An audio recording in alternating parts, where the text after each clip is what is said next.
दोस्तों इस वीडियो में हम बात करने वाले हैं सैमसंग के बारे में और जानेंगे सैमसंग से जुड़े कुछ अमेजिंग फैक्ट्स के बारे में। इसके अलावा हम सैमसंग और उसके बिगेस्ट कॉम्पिटिटर यानी कि एप्पल के साथ कंपैरिजन भी करने वाले हैं और देखेंगे कि उन दोनों में कौन किस फील्ड में कितना ज़्यादा आगे निकल चुका है। So without wasting any time चलिए शुरू करते हैं इस अमेजिंग वीडियो को।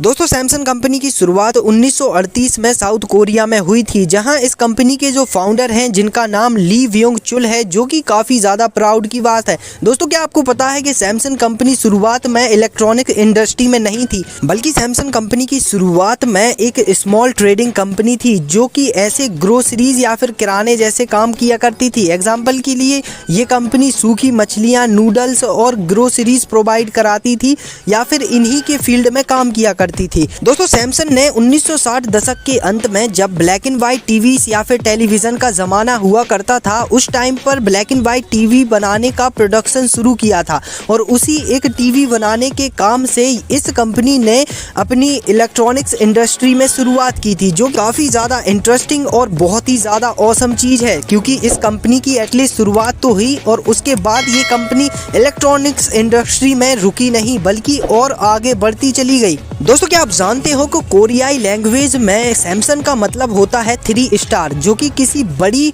पावरफुल चीज को रिप्रेजेंट करता है और इसी कारण से आप देखते होंगे कि जो साउथ कोरिया में सैमसंग का एक अलग ही महत्व है और वो वहाँ की सबसे बड़ी कंपनियों में से एक है। इसी कारण से सैमसंग का सैमसंग नाम पड़ा, जो कि काफ़ी ज़्यादा पावरफुल है।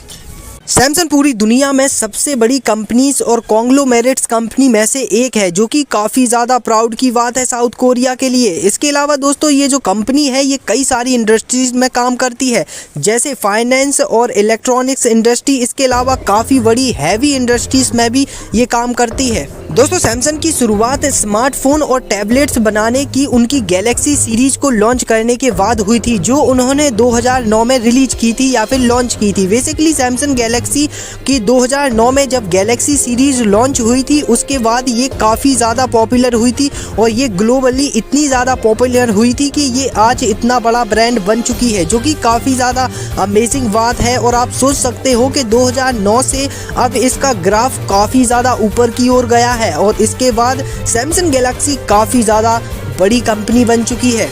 दोस्तों सैमसंग सेमीकंडक्टर इंडस्ट्री में काफ़ी ज़्यादा आगे निकल चुकी है और ये कई सारे इलेक्ट्रॉनिक डिवाइस के लिए मेमोरी चिप और प्रोसेसर बनाते हैं और उसको प्रोवाइड करते हैं, जो कि काफ़ी ज़्यादा इंटरेस्टिंग और बहुत ही ज़्यादा अमेजिंग बात है कि सैमसंग गैलेक्सी सेमीकंडक्टर इंडस्ट्री में काफ़ी ज़्यादा आगे है। बेसिकली हमें उससे कुछ मिलता तो नहीं है, लेकिन हाँ ये काफ़ी ज़्यादा इंटरेस्टिंग है कि एक बहुत ही नीचे स्तर या फिर छोटे से बिजनेस से उठकर एक कंपनी इतने बड़े मुकाम तक भी पहुँच सकती है।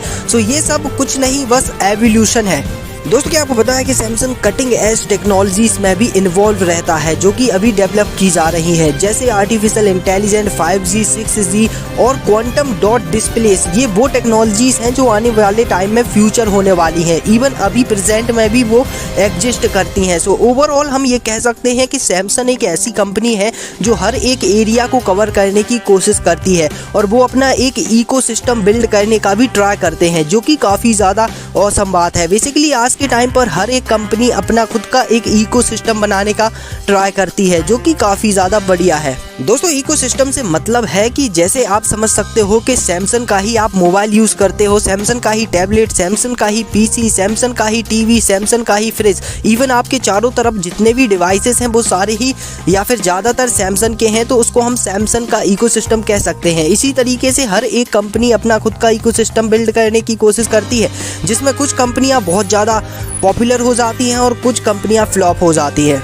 दोस्तों क्या आपको पता है कि सैमसंग का हेडक्वार्टर सियोल सिटी में है, जो कि बेसिकली साउथ कोरिया का कैपिटल है और सियोल बहुत ही ज़्यादा ऑसम से प्लेस है, जिसमें आपको कई सारी बड़ी बड़ी इमारतें देखने को मिल जाएंगी, बहुत ही ऑसम टेक्नोलॉजी और यहाँ पर बुद्ध के कई सारे टेम्पल्स देखने को मिलते हैं। सो मैंने सोचा आपको बताया जाए सियोल यानी कि कैपिटल ऑफ साउथ कोरिया, जो कि काफ़ी ज़्यादा ऑसम प्लेस है और यहीं पर सैमसंग का हेडक्वार्टर भी बनाया गया है, जिसको बेसिकली सैमसंग टाउन भी कहा जाता है, जो कि काफ़ी ज़्यादा इंटरेस्टिंग है। दोस्तों क्या आपको पता है कि सैमसंग ने एक सैमसंग इनोवेशन म्यूजियम भी बनाया है, जिसमें बेसिकली वो एक तरीके का थीम पार्क है, जिसमें हमारे लिए सैमसंग की पूरे इतिहास और उसकी जर्नी को दिखाया गया है, जो कि काफ़ी ज़्यादा औसम है। तो दोस्तों सैमसंग के बारे में इस वीडियो में बस इतना ही। किसी और वीडियो में हम सैमसंग के बारे में और भी बात करेंगे, क्योंकि अभी हमारे लिए एप्पल और सैमसंग के बीच में एक छोटा सा कंपैरिजन भी करना है और बहुत सारी साइट्स उसके देखने हैं कि किस साइड में कौन सी ज़्यादा बेहतर तरीके से आगे बढ़ा है। सो अभी के लिए सैमसंग के बारे में बस इतना ही। किसी और वीडियो में हम इसके बारे में आगे और भी बात करने वाले हैं। सो दोस्तों चैनल को सब्सक्राइब ज़रूर कीजिएगा और अगर आपको वीडियो पसंद आई हो तो वीडियो को लाइक भी ज़रूर कीजिएगा।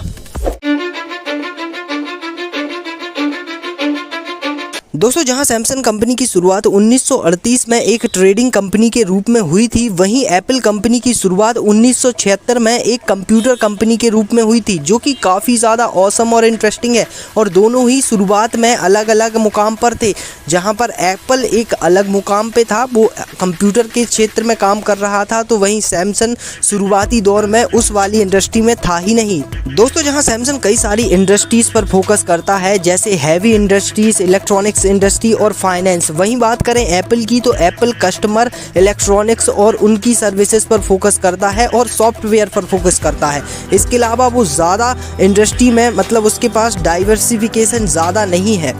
रेवेन्यू स्ट्रीम्स की बात करें तो सैमसंग क्योंकि बहुत सारे प्रोडक्ट्स प्रोवाइड कराता है और उनका प्रोडक्शन करता है, जैसे टीवी, स्मार्टफोन, सिलिकॉन इंडस्ट्री और सारे होम अप्लायंसेस। इसी कारण से उसका जो रेवेन्यू है वो इन सारी चीज़ों से कलेक्ट होता है। और दोस्तों क्या आपको पता है कि जो साउथ कोरिया की GDP है उसमें ये 25% कॉन्ट्रीब्यूट करता है, जो कि काफ़ी ज़्यादा बड़ा अमाउंट होता है। आप सोच के देखिए कि किसी देश के लिए ये एकमात्र कंपनी 25% GDP इसी कंपनी से आती है, तो काफ़ी ज़्यादा औसम है और सुनने में भी काफ़ी ज़्यादा एक्साइटिंग लगता है।